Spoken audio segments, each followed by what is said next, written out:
ప్రైజ్లాడండి. నేను సహోదరి సహోదరులకు ప్రభువైన యేసుక్రీస్తు వారి పరిశుద్ధ నామములో శుభాభివందనాలు తెలియజేస్తా ఉన్నాను. ఈరోజు ప్రభు చిత్తానుసారంగా మరి కొద్ది మాటలు వినడానికి ప్రయత్నం చేద్దాం. దయచేసి మీ యొక్క మరి వాటిని మ్యూట్‌లో పెట్టుకోవడానికి ప్రయత్నం చేయండి. రకరకాల శబ్దాలు రాకుండా చూడండి. మత్తయి రాసిన సువార్త 13వ అధ్యాయము. మత్తయి రాసిన సువార్త 13వ అధ్యాయము. మత్తయి రాసిన సువార్త 13వ అధ్యాయము. మనందరికి తెలిసిన భాగంలో 18 నుంచి 23 వరకు చదువుకుందాం. 18 నుంచి 23 మత్తయి రాసిన సువార్త 13, 18వ వచనం నుంచి 23వ వచనం వరకు. విత్తువాని గూర్చిన ఉపమాన భావం వినుడి. ఎవడైనను రాజ్యమును గూర్చిన వాక్యము వినియు గ్రహింపక ఉండక దుష్టుడు వచ్చి వాని హృదయంలో విత్తబడిన దానిని ఎత్తుకుని పోవును. త్రోవ ప్రక్కన విత్తబడిన వాడు విడే. రాతి నేలను విత్తబడిన వాడు వాక్యము విని వెంటనే సంతోషముతో దానిని అంగీకరించువాడు. అయితే అతనిలో వేరు లేనందున అతడు కొంతకాలము నిలుచును గాని వాక్యము నిమిత్తము శ్రమైనను హింసైనను కలుగగానే అభ్యంతర పడును. మొండ్ల పదలో విత్తబడిన వాడు వాక్యము వినువాడే గాని ఐహిక విచారమును ధనమోహమును ఆ వాక్యమును అణిచివేయును గనుక వాడు నిష్ఫలుడగును. మంచి నేలను విత్తబడిన వాడు వాక్యం విని గ్రహించువాడు. అట్టివాడు సఫలులై ఒకడు 100 ఒకడు 60 ఒకడు 30 ఫలించుననెను. చాలండి. ఇక్కడ ఈ మాటలు ప్రభు మరి తను ఏ విషయం చెప్పినా శిష్యులతో మాట్లాడుతున్నప్పుడు ఉపమానంతోనే చెప్పేవారు ఆయన. అంటే లోకంలో ఉన్నటువంటి కొన్ని సంగతుల్ని వాటిని తీసుకుని వారికి అర్థమవునట్లుగా మరి వారికి ఉపమాన భావంతోనే వాక్యాన్ని బోధిస్తూ వచ్చారు. కాబట్టి ఈ సమయంలో ఈ మాటను మనం జ్ఞాపకం చేసుకుందాం. ఇక్కడ మరి ఒకటి త్రోవ ప్రక్క, రెండోది రాతి నేల, మూడోది ముళ్ళ పొదలు, 4 మంచి నేల. 4 రకాల నేలల గురించి ఇక్కడ వ్రాయబడింది. 4 రకాల నేలలను గురించి మాట్లాడుతూ వస్తున్నారు ప్రభు. దేవుని ప్రియమైన వారలారా, మరి దీని విషయంలో నుంచి ప్రభు మనతో మాట్లాడినట్టుగా చిన్న మాట ప్రార్థన చేసుకుందాం. ప్రేమగల మా తండ్రి పరిశుద్ధుడ, మీకు స్తోత్రాలు. తండ్రి, అయోగ్య దాసుడను ఎన్నికలేని వాడిని జ్ఞాపకం చేసుకునండి. మీరే మాతో మాట్లాడవలసిందిగా ప్రార్థిస్తూ, ప్రభువా మీరు మాట్లాడితే మాకు నెమ్మది, సంతోషము, సమాధానం జరుగుతుంది. మీరే కృప చూపించమని ప్రార్థిస్తూ యేసయ్య నామములో ప్రార్థించి వేడుకుంటున్నాను తండ్రి, ఆమేన్.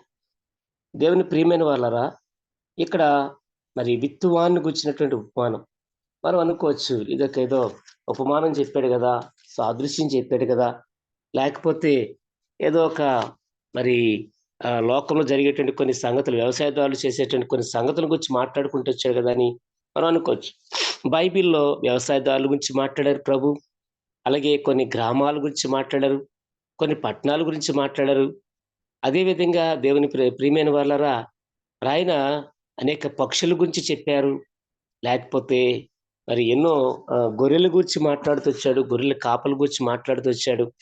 ఇలాగ అనేక సంగతుల గురించి ప్రభు చెబుతూనే మరి పరలోక రాజ్యంలో మరి ఉండేటువంటి దేవుని యొక్క ప్రియులైనటువంటి వారిని గురించి కూడా ఆ మాటలు జ్ఞాపకం చేస్తా ఉన్నాడు. ఇక్కడ చూడండి, మరి ఇక్కడ విత్తువాన్ని గుర్చినటువంటి ఉపమానం ఎందుకు చెప్పాల్సి వచ్చింది శిష్యులకి అనంటే, మరి చూడండి, మనిషి యొక్క హృదయాన్ని 4 రకాలుగా మనం విభజించవచ్చు. ప్రతి మనిషికి ఒక హృదయం ఉంటుంది. ఆ హృదయం ఎట్లాంటిదో బైబిల్లో చాలా సంగతులు ఉన్నాయి. అయితే ఇక్కడ ప్రభువు 4 రకాల నేలల గురించి మాట్లాడుతున్నాడు. నేలలు అనగానే మనము లోకానుసారంగా లోకంలో ఉన్నటువంటి ఏవో నల్లరేగడి నేల, లేకపోతే ఎర్ర నేల, లేకపోతే ఇసుక నేల, ఇది కాదు. దేవుని ప్రియమైన వాళ్ళరా, ఇక్కడ వ్యవసాయదారుడు చేస్తున్నప్పుడు, ఆయన విత్తనాలు విత్తుతున్నప్పుడు విత్తనాలు ఎక్కడెక్కడ పడతాయో ప్రభు గ్రహిస్తూ వచ్చినాడు. ఆయన వీరితో పాటుగా ఆ పంటశాలలో పడి వెళతానే ఉన్నాడు. కానీ అక్కడ చాలా సంగతులు, ఆయన వస్తా ఉన్నప్పుడు, పొలాల్లోంచి వస్తా ఉన్నప్పుడు, ఆయా ప్రాంతాలకు నడుచుకుంటూ వెళ్తున్నప్పుడు, ఎందుకంటే ఇప్పుడంటే అనేక రకాలైనటువంటి మార్గాలు ఉన్నాయి. ఇప్పుడైతే అనేక రకాల మార్గాలు ఉన్నాయి గానీ, అప్పుడైతే మరి కాలినడకనే కదండీ! ఆయన ఎంతో దూరం నడిచినట్లుగా రాయబడింది. ఆ విధంగా మరి వారు నడుచుకుంటూ వెళ్తున్నప్పుడు వారికి ఎదురైన పరిస్థితులు, లేకపోతే వారు చూసిన సంగతులను గూర్చి మరి ప్రియ ప్రభువు వారికి చాలా సునాయాసంగా వాక్యాన్ని బోధించారు. ఈరోజు కూడా మనం అర్థం చేసుకోగలిగితే చిన్న పిల్లోడు కూడా అర్థమయ్యే సంగతులు బైబిల్‌లో ఉన్నాయి. ఏవండీ? కొన్ని గ్రంథాలుంటాయి. అవి కొంతమందే చదువుతారు. కొంతమంది చదవనివ్వరు. కొంతమంది మరి ఇంకో కొన్ని రకాలైన గ్రంథాలున్నాయి. అవి ఏవండీ? మరి కొంతమందినే పట్టుకొనిస్తారు. కొంతమంది అసలు టచ్ చేయనివ్వరు ఆ పుస్తకాల్ని. కానీ ఈ బైబిల్ గ్రంథాన్ని ఏవండీ చదవటం వచ్చిన వాళ్ళు, అర్థం చేసుకోవడం తెలిసిన వాళ్ళు, చిన్న బిడ్డ మొదలుకొని పెద్దవారి వరకు కూడా చదవచ్చు, ధ్యానించొచ్చు, ఆ వాక్య భాగాల్ని ఎరగొచ్చు. కనుక మరి ఇది అందరికీ తగినటువంటి పుస్తకం లేక బైబిల్ గ్రంథం ఇది. చాలా పరిశుద్ధమైన గ్రంథం మనందరికీ తెలుసు. ఈ విధంగా ప్రభు కూడా మరి వాక్యాన్ని బోధిస్తూ వారికి ఎంత అద్భుతంగా మాట్లాడుతుంది. ఎందుకంటే ఆయన దగ్గర ఉన్నదంతా ఎవరు? శిష్యులంతా ఎవరండి? ఆళ్ళేమి పెద్ద పెద్ద గొప్ప గొప్ప చదువుకున్న వాళ్ళు కాదు. లేకపోతే బాగా ఏవండీ అన్ని విద్యలు నేర్చుకున్నవారు కాదు. సామాన్యమైనటువంటి పామరులు. ఏవండీ? అది పేతురుకు ఏమి సామాన్యమైన పామరుడు. ఎందుకంటే చేపల వేట తప్ప వేరే వేట ఆయనకి తెలీదు. చేపల వేటగాడాయన. ఏవండీ చేపల్ని అంటే జాలరి. జాలర్లు ఏం చదువుకుంటారండి? కదా! అలాంటి వ్యక్తి ఆయన. అయితే మరి వీళ్ళందరూ కూడా మరి అర్థమవ్వడానికి వాళ్ళకి దేవుడు ప్రభు ఆయన చెప్పినటువంటి సంగతులేంటంటే, మనిషి యొక్క హృదయాన్ని మరి 4 రకాలుగా మనం విభజించుకోవచ్చు. అంటే ఈ నేలల్ని మనిషి యొక్క హృదయానికి పోల్చుకోవచ్చు. ఒకటి చూడండి, విత్తువానికి వచ్చిన ఉపమానంలో ఎవడైనా రాజ్యమును గూర్చిన వాక్యము వినియు గ్రహింపక యుండగా దుష్టుడు వచ్చి వాని హృదయంలో విత్తిన దాన్ని ఎత్తుకొని పోవును. త్రోవ పక్కన విత్తబడిన వాడు వీడే. మొదటి నేల ఏంటంటే త్రోవ ప్రక్క. త్రోవ పక్క. ఆయన మరి రైతు లేకపోతే ఒక పొలంలో పనిచేసేటువంటి ఆయన విత్తనాలు విత్తే ఆయన విత్తనాలు యేసుకుంటా వెళ్ళిపోతున్నాడు. విత్తనాలు నాటుకుంటూ వెళ్ళిపోతున్నాడు. లేకపోతే జిమ్ముకుంటూ వెళ్ళిపోతున్నాడు. కొన్ని కొన్ని జిమ్ముతా ఉంటాం గదండీ! అలా యేసుకుంటూ వెళ్ళిపోతుంటే కొన్ని ఏం చేశాయంటే కొన్ని త్రోవ పక్కన పడ్డాయి.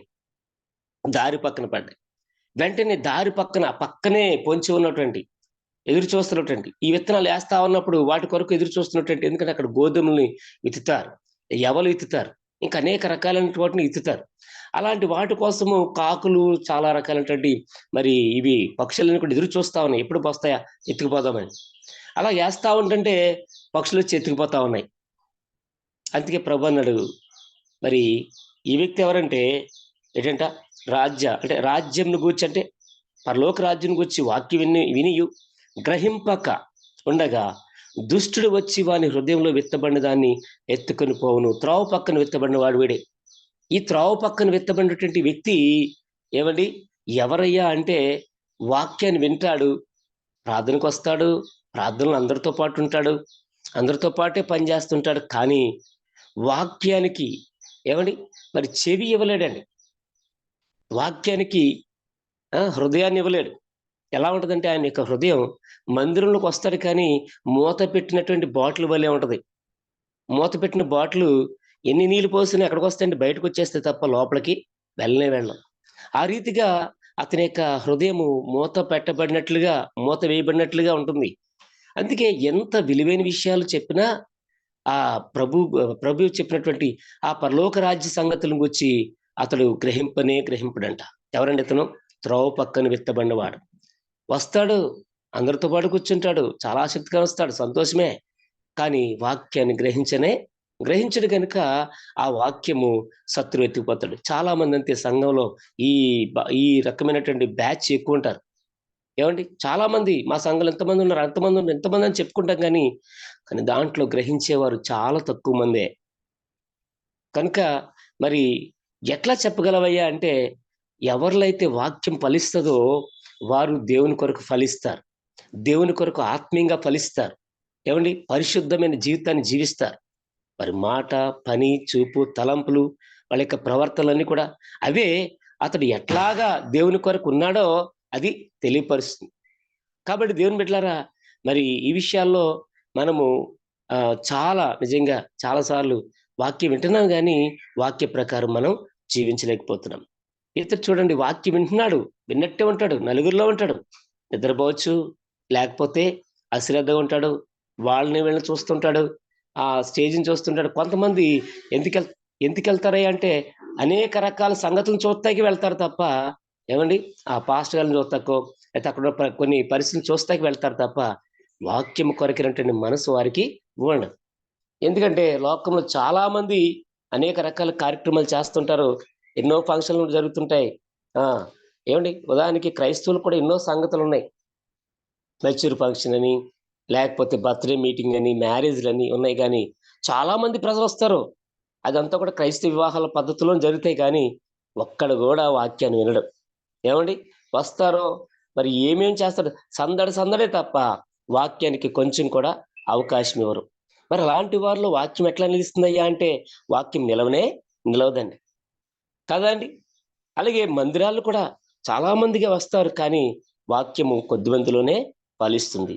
అందుకనే ఇతని యొక్క హృదయం ఎలాంటిదయ్యా అంటే, త్రోవ పక్కన పడినటువంటి విత్తనాలు ఏ విధంగా ఫలించకుండా నిరుపయోగమైపోతాయో, అలాగా ఇతని యొక్క మరి హృదయంలో విత్తబడిన దానిని శత్రువు వెంటనే ఎత్తుకుపోతాడంటండి. రెండోది ఏదంటండి? రెండవ నేల ఏదంటే ఆహ్, రాతి నేలను విత్తబడిన వాడు వాక్యం విని, వెంటనే సంతోషంతో దాన్ని అంగీకరించేవాడు. చూడండి ఇక్కడ, రాతి నేలను విత్తబడినటువంటి వ్యక్తి ఎలాంటివాడంటే, వాక్యము వింటాడంట, వెంటనే సంతోషంతో దాన్ని గ్రహిస్తాడంట. సంతోషంతో అంగీకరిస్తాడంట. చాలా చెప్పారండి. సూపర్ అండి బాబు. అబ్బో! ఏం మర్మాలండి. ఇలాగ మనం చాలా చక్కగా అన్నిటిలో మనం అంటాం గానీ, దేవుని బిడ్డలారా, ఆ వాక్యం యొక్క ఔన్నత్యము, ఆ వాక్యం యొక్క లోతు మనకు తెలీదనమాట.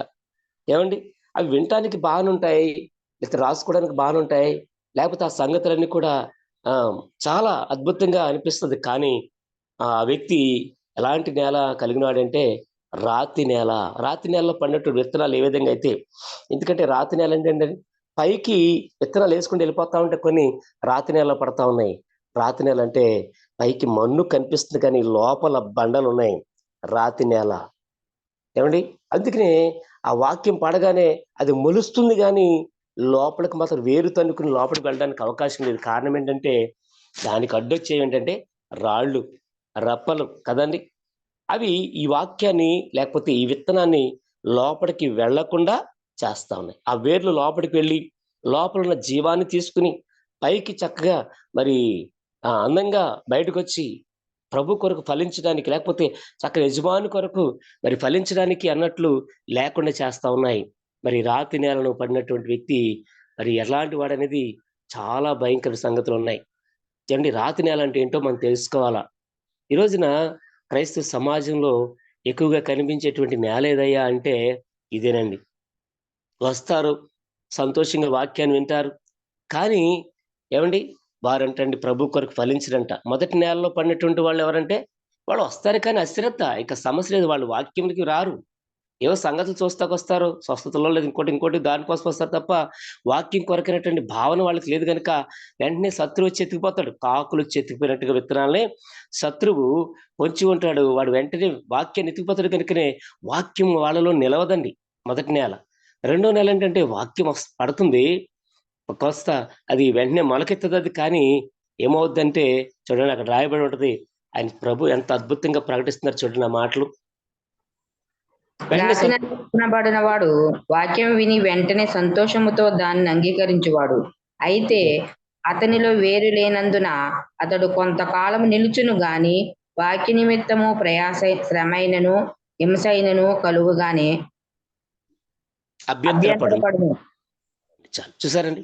ఇక్కడ ఇతనిలో వాక్యం ఫలించలేదు అనడానికి గల కారణాలేంటంటే, ఇతడు చూడండి ఏమంట, ఏదైనా వాక్యం నిమిత్తం ఏదైనా చిన్న శ్రమ గాని, ఏదైనా చిన్న బాధ గాని, కష్టం గాని వచ్చితే వెంటనే అతని నోటి నుంచి వచ్చే మాటలేంటంటే, ఆమె గాని, అతడు గాని ఎలా ఉంటారంటే, వీళ్ళు గొణుగుడు, సణుగుడు ఎవరి మీద? దేవుడి మీద.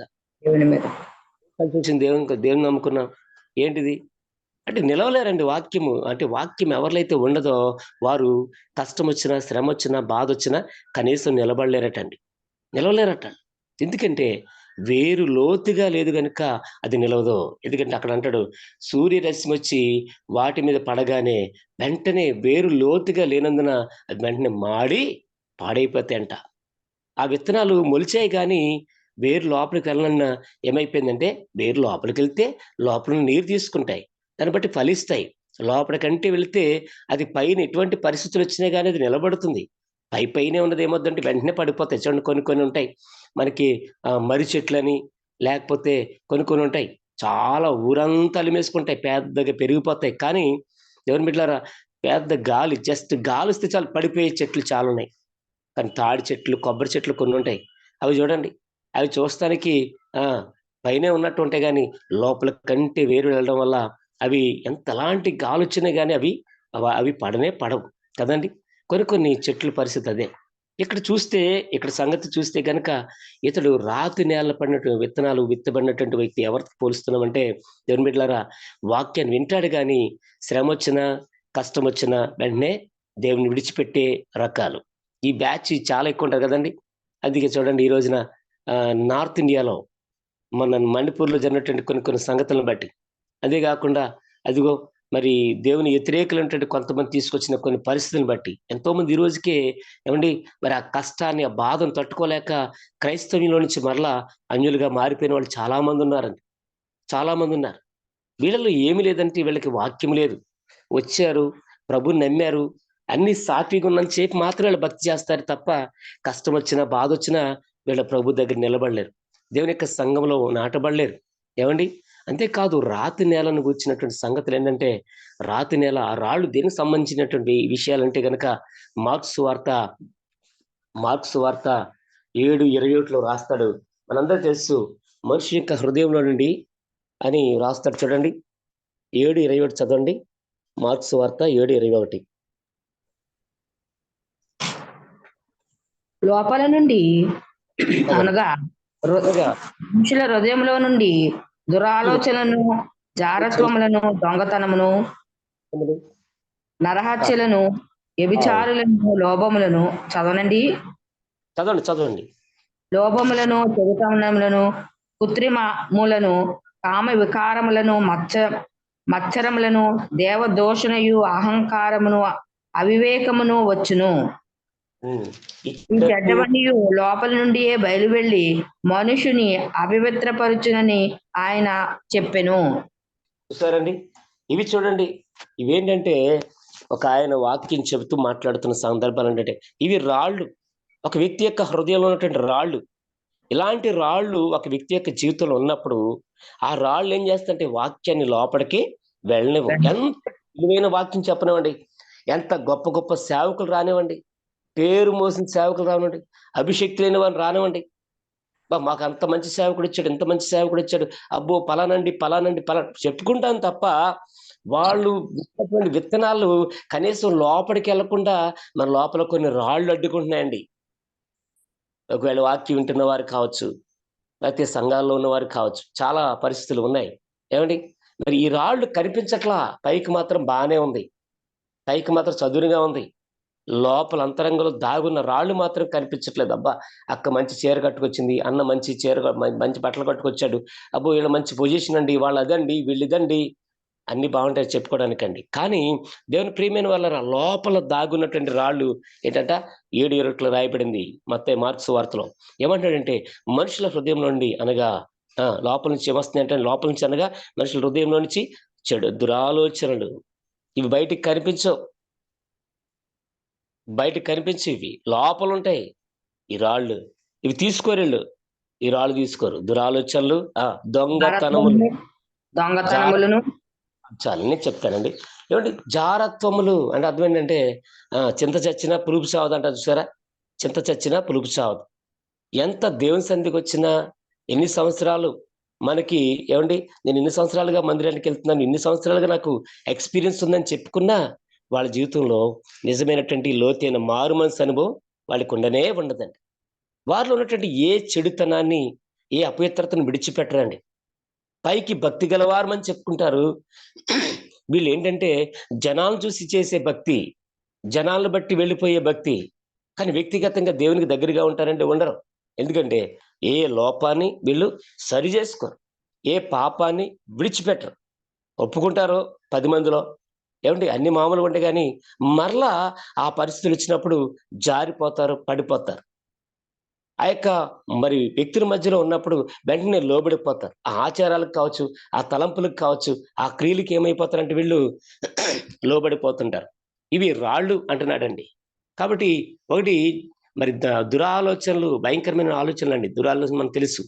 లోపల నుంచి వస్తాయి. చాలా చెడ్డ ఆలోచనలు. అసలు మంచి మర్యాద లేని ఆలోచనలు. చాలా సార్లు వావి వరస లేని ఆలోచనలు. ఏం చూస్తున్నాం అర్థం గాదు. ఏం చేస్తున్నాం అర్థం గాదు. ఏం మాట్లాడుతున్నాం అర్థం గాదు. కదండీ! మన ప్రవర్తన చాలా భిన్నంగా ఉంటది. అసలు ఎవరిని ఎలా కూడా వివేచించలేని ఆ! ఎవరంటే వీళ్ళు దూరదృష్టి లేని వారు. కనులు మూయబడినవారు. కనులున్నాయి గానీ వాళ్ళు గుడ్డోళ్ళు అంటాడండి. వాళ్ళు గుడ్డివారంట. ఎందుకంటే వాళ్ళలో వాక్యము లేదు. అందుకనే వాళ్ళ ప్రవర్తన, వాళ్ళ మాటలు, వాళ్ళ విధానాలన్నీ కూడా దాన్ని బయటికి తీసుకొస్తాయి. కాబట్టి దేవుని బిడ్డలారా రెండో రాయి ఏంటంటే జారత్వం అనే రాయి. అంటే అర్థం ఏంటంటే వివాహం కాకముందు ఏవండీ అనేక రకాలైనటువంటి పాపానికి వెళ్ళిపోవడం. వివాహం కాకముందు. వ్యభిచారం అంటే ఏంటంటే వివాహమైన తర్వాత కూడా వాళ్ళ పాపిష్టి కార్యాలు విడిచిపెట్టరటండి. వివాహమైనా గాని వాళ్ళ పాపిష్టి కార్యాలు విడిచిపెట్టరటండి. వాళ్ళకున్నటువంటి చెడు స్నేహాల్ని విడిచిపెట్టరటండి. ఎంత భయంకరం కదా! ఈ మధ్య కాలంలోనే మరి వాట్సాప్‌లో ఒక మెసేజ్ వచ్చిందండి. బేట్యూ న్యూస్‌లో ఒక మెసేజ్ వచ్చింది. ఆహ్, ఇద్దరు వ్యక్తులు ఒక వైఫ్ అండ్ హస్బాండ్ చాలా అన్యోన్యంగా సాగిపోతా ఉన్నారు. చాలా అద్భుతమైన కుటుంబం అది. చాలా చక్కగా వెళ్ళిపోతా ఉన్నారు. కానీ అనుకోని రీతిగా ఈమె ఒక ఫంక్షన్‌కెళ్తే అక్కడ తను చదువుకున్నప్పుడు తనకు పరిచయమైన వ్యక్తి అక్కడ ఉండడం జరిగిందంట. ఉండడం జరిగితే వెంటనే నెమ్మదిగా వాళ్ళిద్దరి మధ్య మాట మంచి అప్పుడున్న అనుభవాలు ఎప్పుడు వివాహానికి ముందు చదువుకుంటున్నప్పుడు ఎలాగైతే ఉన్నారో వాళ్ళు అలాంటి మాట మంచి మళ్ళీ ప్రారంభమైందంట. నెమ్మదిగా ఫోన్ నెంబర్‌లు తీసుకున్నారు. ఏవండీ ఒకళ్ళకొకళ్ళు చాటింగ్ చేసుకోవడం మొదలుపెట్టారు. అలాగే మరి ఇక్కడ ఈమె యొక్క హస్బెండ్ కూడా భర్త కూడా అతను కూడా అట్లానే మరి వేరే స్థలంలో మరి ఫంక్షన్‌లో లేతే ఇక వేరే కార్యక్రమంలో ఏవండీ మరలా అతనికి అంతకుముందు ఎవరితో అయితే పరిచయాలున్నాయో వాళ్ళతో మరలా ఏం ఏర్పడిందంట, మరలా పరిచయం ఏర్పడి అయి ఆగిపోయినియి. వివాహమైంది. అన్యోన్యంగా సాగిపోతున్నారు. చక్కని బెడ్‌లున్నారు. హ్యాపీగా ఎళ్ళిపోతుంది. Happiest family. బట్ ఎప్పుడైతే మరలా పాత పరిస్థితులకు వీళ్ళెళ్లారో ఏవండీ మళ్ళీ పాత అనుభవాలకు, పాత పరిచయాలకు, పాత మాటలకు వీళ్ళు మళ్ళీ చాటింగ్ చేసుకుంటూ ఒకరినొకరు మోసం చేసుకోవడం మొదలుపెట్టారు. ఒకరోజు రానే వచ్చింది. ఏమైపోయినాయంట, అన్ని పరిస్థితులు బయటకొచ్చినియి. బయటకొస్తే ఒకరినొకరు ఏవండీ దూషించుకోవటాలు. అంతకుముందున్న ప్రేమ లేదు వీళ్ళిద్దరిలో. సంతోషం లేదు. కారణం ఏంటంటే వ్యభిచారం. భయంకరం కదా! విడిచిపెట్టరు పాపాన్ని. ఒకప్పుడు తెలుసో తెలియకో చేశాం. ప్రభు దగ్గరికొచ్చాం. ఒప్పుకున్నాం. విడిచిపెట్టేయాల. వాడి జోలికి వెళ్ళకూడదు. ఆ పరిస్థితులు గుండా వెళ్ళకూడదు. ఆ ఛాయలకు కూడా మనం వెళ్ళకూడదు. అదొక రాయి. ఆ బండ మన హృదయంలో ఉంటే నువ్వెంత శ్రేష్టమైన స్థలంలో ఉన్నా, ఎంత గొప్ప గొప్ప సంఘాలని చెప్పుకున్నటువంటి వారి మధ్యలో ఉన్నా, లేదా పెద్ద పెద్ద సేవకులమని బ్రాండ్ అంబాసిడర్స్‌గా ఉన్నటువంటి సేవకులమని చెప్పుకున్నా, ఏవండీ మన హృదయంలో ఆ పాపం విడిచిపెట్టలేనప్పుడు మనం ఎక్కడున్నా ఫలించలేము. ఎంత గొప్ప సంఘమని చెప్పుకున్నా, ఆ సంఘంలో నువ్వు నిల్చున్నా ఏవండీ నీ వల్ల దేవునికి ఏమాత్రం మహిముండదు. అంతే కాదట మన వ్యక్తిగత జీవితానికి నిజమైనటువంటి ఆశీర్వాదం ఉండదు. ఇది ఏ నేలంటే రాతి నేల. రాతి నేలలో పడినటువంటి విత్తనాలు. విత్తనాలంటే వాక్యము విత్తుతున్నాడు విత్తువాడు. ఏవండీ ఆయన ఏ నేలైనా ఆయనకొకటే. ఆయన విత్తుకుంటూ వెళ్ళిపోతాడు న్యాయాధిపతి.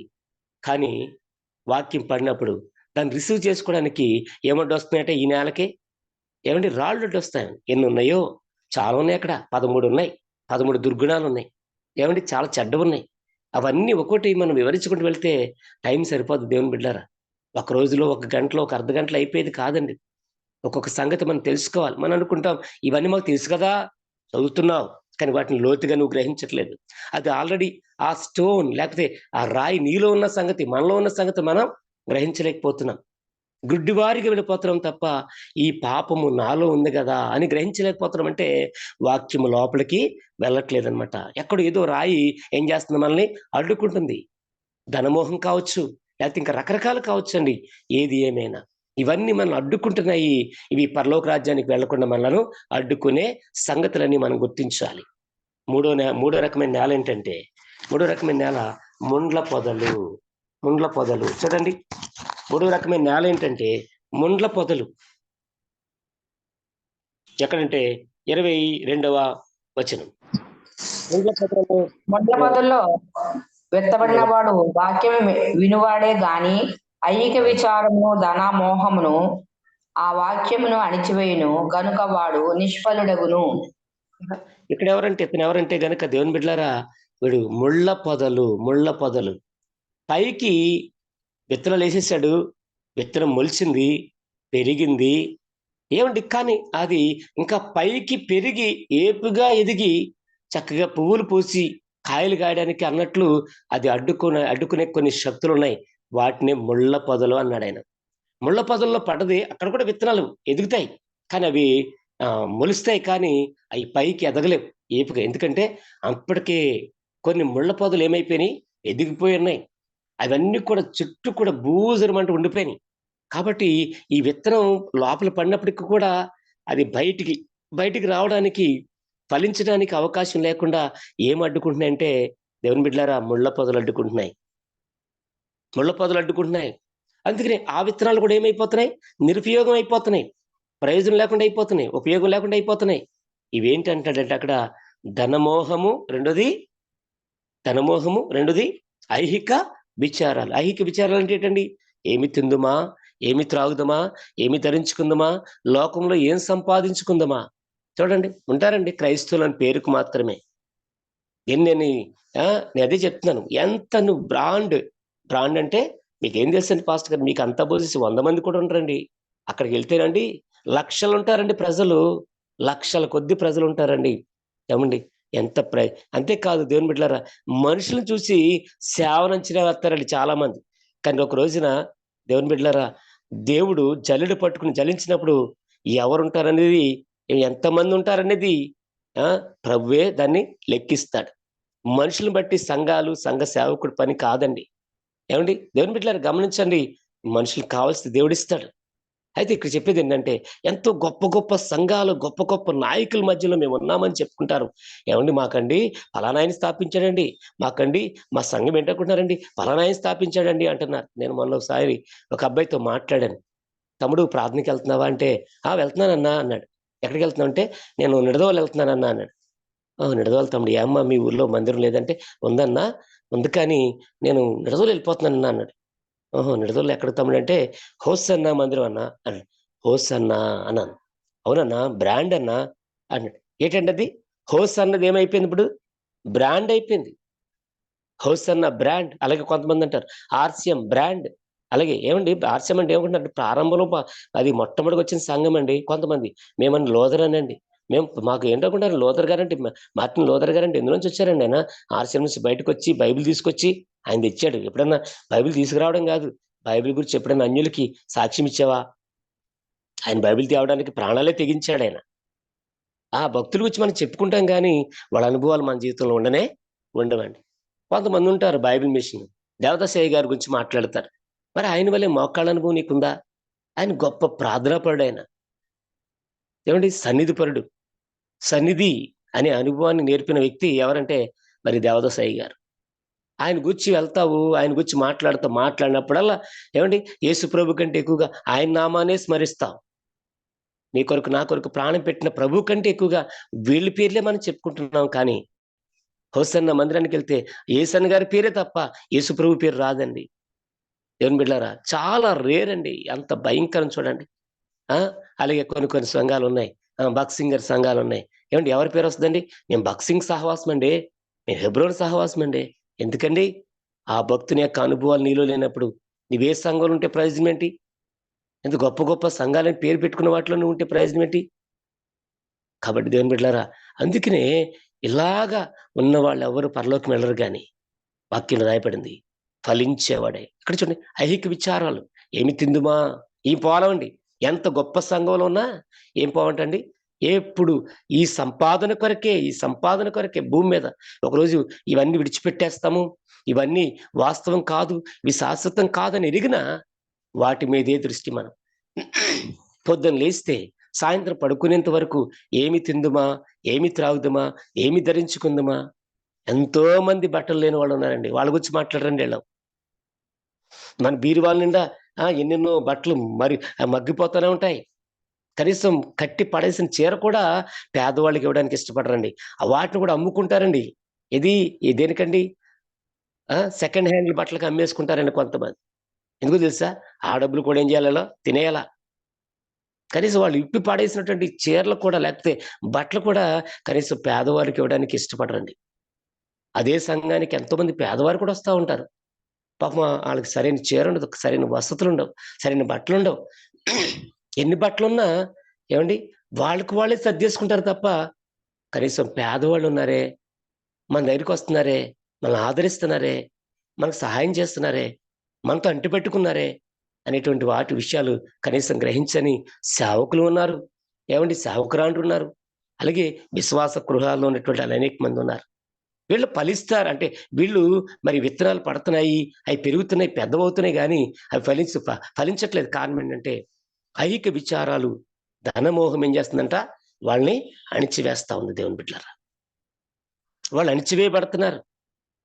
వాళ్ళు చుట్టూ అలుముకున్నటువంటి ఈ యొక్క మరి చెడ్డ మరి ఆలోచనలు వాళ్ళేం చేస్తుందంటే అణిచేస్తా ఉన్నాయి. వాళ్ళు క్రీస్తులో ఎదగరు. వాళ్ళు క్రీస్తులో ఎదగరు. క్రీస్తు కొరకు ఫలించరు వాళ్ళు. అలాగే మరి 4వ రకమైన నేల నిజంగా అద్భుతమైన మెసేజ్ అండి ఇది సహా. నిజంగా ఒక్కోటి చెప్పుకుంటూ వెళ్తే చాలా చక్కని ప్రసంగం అండి ఇది. దేవుని బిడ్డలారా చూడండి 4వ రకమైన నేల ఏంటంటే మంచి నేలను వాడు వాక్యం విని గ్రహించువాడు. అటువారు సఫలులై ఒకడు 100 ఒకడు 60 ఒకడు 30 ఫలించును. ఎవరండి వీళ్ళు? వాక్యాన్ని వింటారు. వాక్య ప్రకారం జీవించడానికి నడుము కట్టుకున్నవారండి ఇలా. కంకణం కట్టుకున్నవారండి. సేవకుడు నోటంట ఏదైతే మాట్లాడుతున్నాడో దాని ప్రకారంగా వెంటనే తమ జీవితాన్ని సరిచేసుకుని వెంటనే వారు ప్రభువు కొరకు ఫలించాలి, నేను ప్రభు కొరకు నమ్మకంగా నిలబడాలి అనుకున్నటువంటి మరి ఈ యొక్క గుంపు అండి ఇది. దేవుని ప్రియమైన వాళ్ళరా, మరి ఏ గుంపులో ఉన్నాం మనం? వీళ్ళెవరో తెలుసా? కష్టం వచ్చినా, శ్రమ వచ్చినా, బాధ వచ్చినా, దుఃఖం వచ్చినా, హింస వచ్చినా, ఎలాంటి పరిస్థితులు వచ్చినా ప్రభు కొరకు నమ్మకంగా నిలబడేవారండి. ప్రభు కొరకు నమ్మకంగా నిలబడతారండి. ఏమండి? వాళ్ళ జీవితంలో ప్రభువే ఉంటాడు. తర్వాత మిగతావన్నీ కూడా ఉంటాయి. మొట్టమొదటిగా ఫస్ట్ ప్లేస్ ఎవరికి ఇస్తారంటే వాళ్ళు దేవునికి ఇస్తారు. మొదటి స్థానం ఎవరిదంటే వాళ్ళలో ప్రభుకేనండి.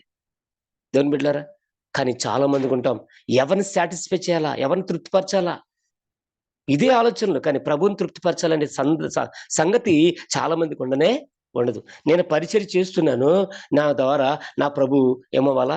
మహిమపరచబడాలా, ఆయన తృప్తి పొందాలా. నేను పాట పాడుతున్నాను, నా పాట ద్వారా ప్రభు మహిమ పొందాలా. నేను మ్యూజిక్ వాయిస్తున్నాను, నాకు దేవుడిచ్చిన తలాంత్ ఇది, నా మ్యూజిక్ ద్వారా ప్రభు మహిమపరచబడాలి కాదు. ప్రజల్ని సాటిస్ఫై చేయడానికి, మందిని సాటిస్ఫై చేయడానికి కదండి, చాలా మందిగా. అలాగే నేను ప్రసంగం చేస్తున్నాను, అద్భుతం చేస్తున్నాను, నా ప్రభుని మహిమపరచాలి కాదు, ప్రజలందరూ కూడా నన్ను మెచ్చుకోవాలా. నాలాంటి అనేక మంది సేవకులు కూడా ఇలాంటి వాళ్ళు ఉన్నారండి కదండి. వాక్యం చెప్పే నాలాంటి వాళ్ళు కూడా చాలా మంది నన్ను అనేక మంది మెచ్చుకోవాలా కాదయ్యా, ప్రభు మెచ్చుకున్న వాడే యోగ్యుడని బైబిల్లో రాయబడింది. బడా నమ్మకమైన మంచి దాసురాలని ప్రభు చేత మనందరూ కూడా పిలువబడాలి. దాని కొరకే మనం ప్రయాసపడాలి తప్ప అశ్రద్ధగా లేకపోతే వాక్యం వింటున్నాం కానీ రాళ్ళని తీసుకోకుండా, అంటే అర్థం ఏంటంటే మనలో ఉన్న పాపాన్ని తీసుకోకుండా, ఆ పాపపు అనుభవాలను విడిచిపెట్టకుండా, ఆ పాపపు ఛాయల నుంచి బయటకు రాకుండా, ఎక్కడైతే గతంలో చెడిపోయావో, ఎక్కడైతే పాడైపోయావో ఆ స్థలాలు విడిచి బయటకు రాకుండా, ఆ అనుభవాలు విడిచి బయటకు రాకుండా, ఆ వ్యక్తులను విడిచి బయటకు రాలేకుండా ప్రభువులో నిల్చున్నానంటే నీ వల్ల సాధ్యం కాదు. తర్వాత ఏమంటున్నాడండి? అవేంటంటే ఉంటారు, ప్రభువులోనే ఉన్నట్టుంటారు, చాలా చక్కగా ఉంటారు, కానీ వాళ్ళ చుట్టూ అలిమేసుకుంటారు. ఏంటంటే వీళ్ళకి కనిపించే చాలా భయంకరమైన వీళ్ళు. ఈ క్రైస్తవులు చాలా భయంకరం క్రైస్తవులు. వీళ్ళు ఎలాంటి వాళ్ళు అంటే దేవుని బిడ్డలారా, ఐస్ బర్గ్స్ లాంటి వారు. ఐస్ బర్గ్స్ అంటే సముద్రాల్లో ఉంటాయండి ఐస్ బర్గ్స్. అవి చాలా ప్రమాదం. వాడు వెళ్తా ఉంటుంటే నేను అనుకుంటాడు, వాడినప్పుడు అబ్బా అద్భుతం భలే ఉంది, నాకు ఎంత దూరమైనా చాపి వెళ్ళిపోవచ్చు అనుకుంటాడు సముద్రంలో. కానీ ఈ ఐస్ బర్గ్స్ ఏం చేస్తా తెలుసా అండి? కంటికి కనిపించవు, కొన్నిసార్లు నావికుడు కూడా గుర్తించలేని స్థితిలో ఉంటాయంట. అవి మంచులాగా నీళ్ళలో కలిసిపోయి ఉంటాయంట. ఒక్కసారిగా ఇది వెళ్తున్నప్పుడు కొంచెము దానికి ఢీక్కుంటే ఆ లోపల ఏమండి మరి ఏమంటారంటే ఐస్ కొండలు ఉంటాయండి. ఐస్ కొండలకు తగలగానే ఓడ బద్దలైపోద్ది. విశ్వాస నావ పగిలిపోద్ది. దేవుని బిడ్డలారా గుర్తించండి. ఎందుకు చెప్తున్నానండి ఈ మాట? ఏవండి ఇలాంటి వాళ్ళు చాలా ప్రమాదం క్రైస్తవులుగా. వీళ్ళెందుకంటే వీళ్ళు తమ కోసం తామే ప్రయాసపడతారు తప్ప దేవుని రాజ్యం కొరకు ప్రయాసపడేవారు కాదు. దేవుని రాజ్యంలో ఏవండి స్థిరపడేవారు కాదు. దేవుని యొక్క రాజ్యాన్ని కట్టేవారు కాదు. కదా దేవుని బిడ్డలారా! కానీ మంచి నేల ఉంది. అద్భుతమైన నేల. వీళ్ళు ప్రతి విషయంలో తమ తాము సరి చేసుకుంటారు. ప్రభు కొరకు మాదిరి కలిగినటువంటి వారు. వీళ్ళంటే ఎలా ఫలిస్తారంటే అండి, నూరంతలుగా, అరుదంతలుగా, ముప్పదంతలుగా ఫలిస్తాం. అంటే మనం పడిన ప్రయాసను బట్టి మనకు ఉంటుందండి ఆ ఫలితమనేది. నూరంతలుండాలా, అరవదంతలుండాలా, కన్నీటితో విత్తుతూ వెళ్ళిన వాడు ఏం చేస్తాడంట, సంతోషంతో పంట కూర్చుకొనొస్తాడంట. పనలు మోసుకొస్తాడంట. కదండీ!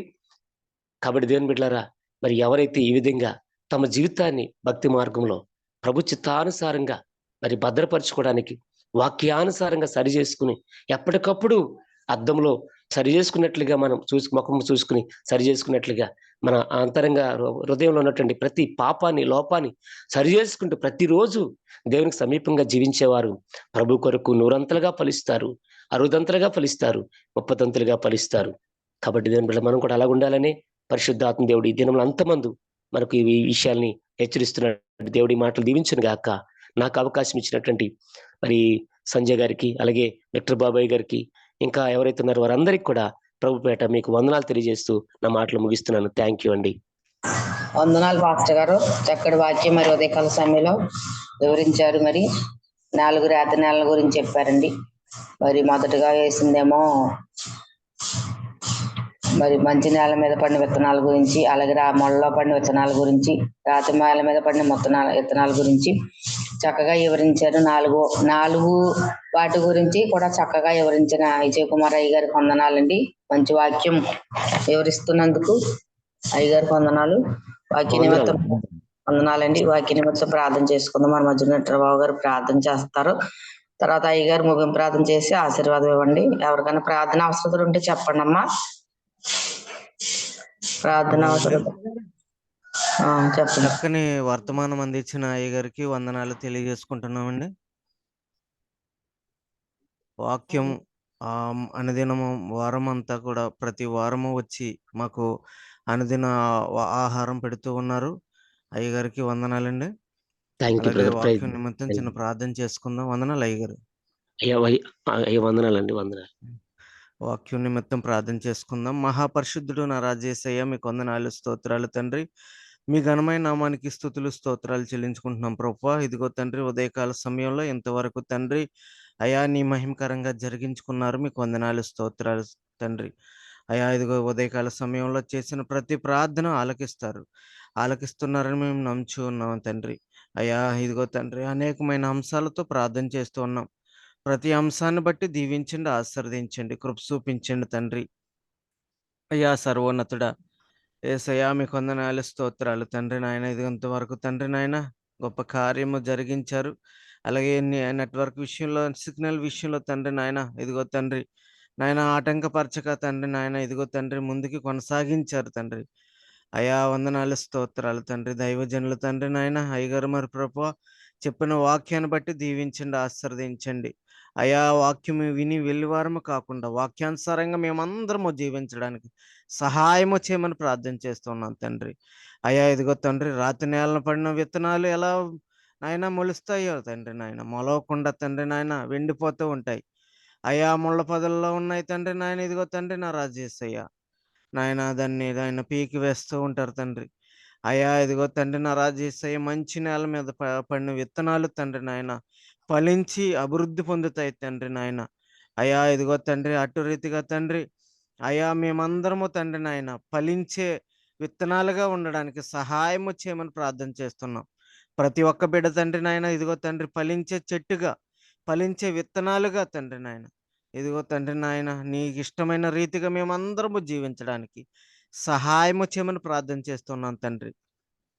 అయ్యా స్వార్థపూరితముగా తండ్రి నాయన, వితండవాదముగా తండ్రి నాయన మేమందరము లేకుండా అయ్యా తండ్రి నా రాజేశయ్య నీకు ఇష్టానుసారంగా మేమందరము జీవించడానికి సహాయము చేయమని ప్రార్థన చేస్తున్నాం.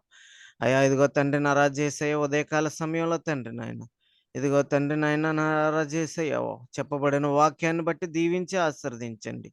అయ్యగారు చెప్పిన ఈ వాక్యాల్లో తండ్రి నాయన అనేకమైన మర్మాలు చెబుతూ తండ్రి నాయన ప్రతి వారము తండ్రి మమ్మల్ని ఎంతగానో బలపెడుతూ ఉన్నారు తండ్రి నాయన. ఇదిగో తండ్రి దీవించండి, ఆశీర్వదించి కృప చూపించుకోమని అయ్యా చెప్పబడిన ఇదిగో తండ్రి అయ్యగారిని సంఘాన్ని దీవించండి. అయ్యా సంఘాన్ని విశ్వాసులు దీవించండి తండ్రి, కుటుంబాన్ని దీవించండి, దీవెనకరంగా మార్చమని ప్రార్థన చేస్తూ ఈ చిన్న ప్రార్థన మీ పాదాలు తెంచుకు చేర్చుకోమని యేసు పరిశుద్ధ నామములో అడిగి వేడుకుంటున్నాం తండ్రి. ఆమేన్. ఆమేన్. ఆమేన్.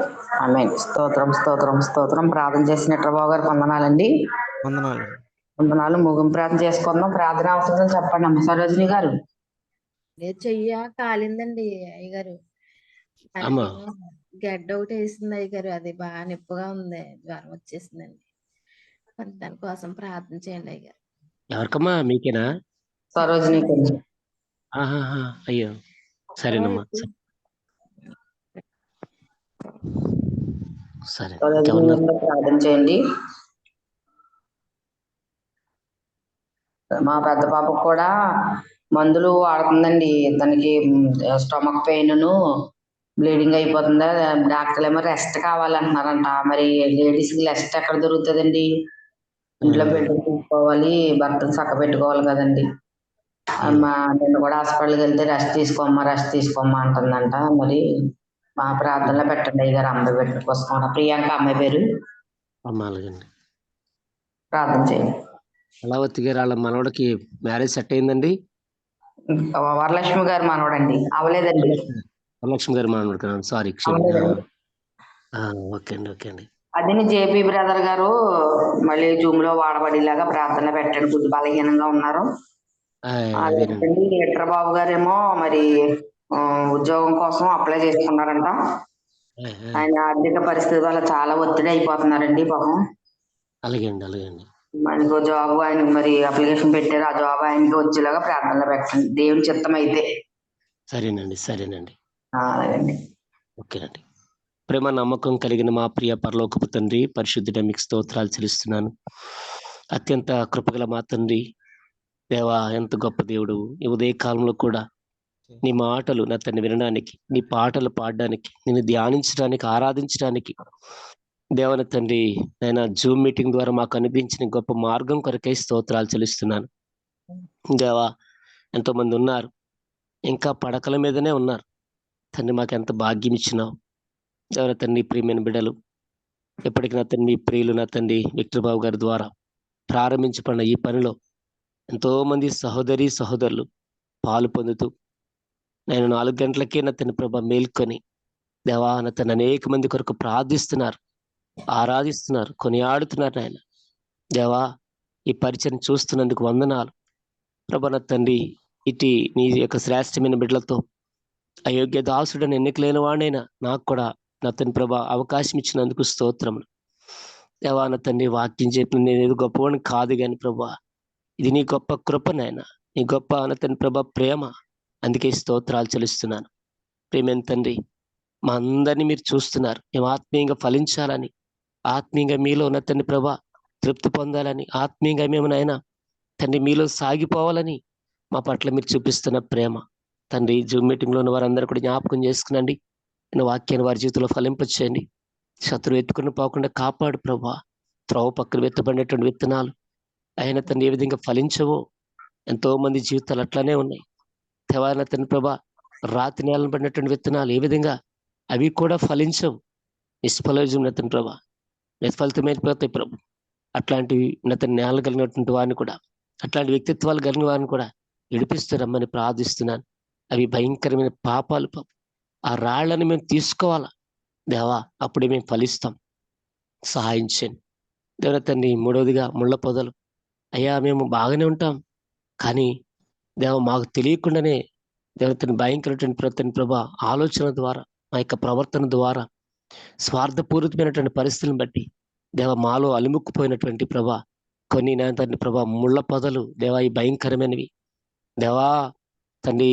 వాక్యాన్ని ఎదగనివ్వు నాయన తండ్రి. మా ఆలోచనలు మాకే ఆటంకకరంగా ఉంటాయి, మా ఆత్మీయ జీవితానికి ఆటంకాలు మా ఆలోచనలు, మా తలంపులు మేము తీసుకున్న నిర్ణయాలు ప్రభా క్షమించు. ఆయన మంచి నేల విత్తబడినటువంటి విత్తనం ఏ విధంగా ఫలించి ఎదిగి పెద్దదై అయ్యా యజమాడికి సంతోషం తెచ్చిపెట్టిందో ఆ రీతిగా మా జీవితాలు ఉన్నట్లు సహాయం చేయమని ప్రార్థిస్తూ ఇవన్న ప్రభా నాయన మీ దాసురాలు అతని సంజయ్ గారి కొరకు ప్రార్థిస్తున్నాను. సహోదరి జ్ఞాపకం చేసుకునండి. వారికి ఇచ్చిన పాప ప్రియాంక కొరకు ప్రార్థిస్తున్నాం. బిడ్డకు అవుతున్నటువంటి సమస్య నుంచి విడిపించమని ప్రార్థిస్తున్నాను. రక్తస్రావం గల సహోదరి 12 సంవత్సరాలుగా బాధపడుతూ వచ్చినప్పుడు తండ్రి మీరు ముట్టి స్వస్థపరిచినారు.